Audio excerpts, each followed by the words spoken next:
Now let me carefully explain how to create slow motion videos using the InShot app, step by step for your enjoyment.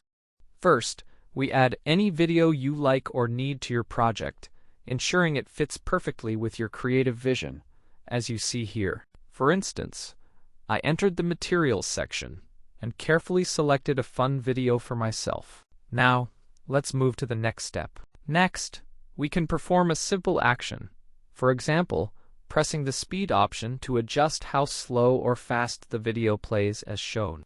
We set the speed to about 50, as you can see here, and that's all you need to do for a slow motion effect. Now our video is extremely slow, just as you can see here, and that's it.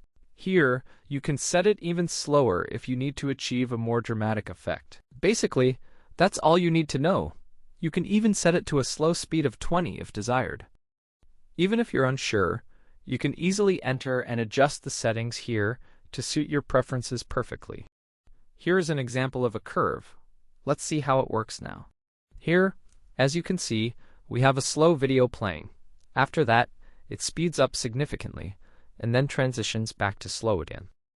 You can do this too. Adjust it with your fingers, or, as you can see here, use the available presets for convenience. And that's all, folks. Thank you all for watching this video, wishing you good luck and goodbye.